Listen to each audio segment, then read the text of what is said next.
घने जंगल के हृदय में सूर्य का प्रकाश छत्र को भेदने के लिए संघर्ष करता है, क्योंकि शेर की दहाड़ शांति को भंग कर देती है। शेर की प्रचंड दहाड़ पेड़ों के बीच गूंजने से जंगल कांप उठता है। जैसे जैसे दहाड़ तेज होती जाती है, डर जंगल को जकड़ लेता है, जिससे अन्य जानवर छिपने के लिए और अंदर चले जाते हैं।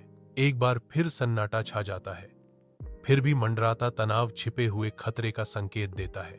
जंगल के भीतर एक खुली जगह जानवरों के इकट्ठा होने से अशांति से गूंजती है। उनकी दुनिया शेर के अत्याचार से छायांकित है। हवा में अनकही नाराजगी की दरारें हैं, क्योंकि जीव जंतु बड़े और छोटे एकजुट होते हैं। उनकी आंखें एक साझा दुर्दशा को दर्शाती हैं। जानवरों के बीच एक स्पष्ट तनाव है, क्योंकि वे छाती हुई अंधेरी के खिलाफ आशा की किरण ढूंढ रहे हैं। दबी आवाजों में वे विचार विमर्श करते हैं। प्रत्येक स्वर शेर के दमनकारी शासन से मुक्ति की गुहार लगाता है। निराशा से एकजुट होकर जानवर विद्रोही खड़े हैं। उनका सामूहिक संकल्प शेर के लौह शासन को चुनौती है। सियार एक सोची समझी देरी के साथ शेर की गुफा के पास पहुंचता है। शेर का प्रभावशाली व्यक्तित्व गुफा के प्रवेश द्वार को भर देता है।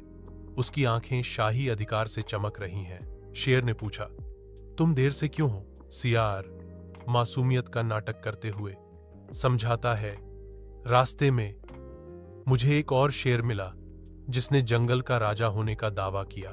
शेर का संदेह भड़क उठता है। उसकी निगाह सियार के शब्दों पर कठोर हो जाती है। गीदड़ शेर की प्रतिक्रिया का अनुमान लगाते हुए देखता है। उसकी सच्ची मंशा वफादारी के मुखौटे के पीछे छिपी हुई है। चिलचिलाती धूप में सियार शेर को एक अंधेरे खुले कुएं की ओर ले जाता है। एक और शेर इस कुएं में छिपा है, सियार ने घोषणा की। उसकी आवाज भीषण गर्मी में गूंज रही थी। शेर कुएं में झांकता है। उसकी परछाई उसे घूर रही है। अथाह खाई में एक काल्पनिक प्रतिद्वंद्वी। अपनी ही छवि को गलत समझकर शेर एक भयंकर दहाड़ छोड़ता है। उस दुश्मन को नष्ट करने के लिए तैयार है जिसे वह देख रहा है। क्रोध से भस्म होकर शेर कुएं में कूद जाता है, जो अपनी ही धोखेबाजी का शिकार होता है। जंगल की हवा जीत की गूंज से कांप उठती है, क्योंकि एक शेर कुएं में गिर जाता है जो इसकी गहराई में समा जाता है।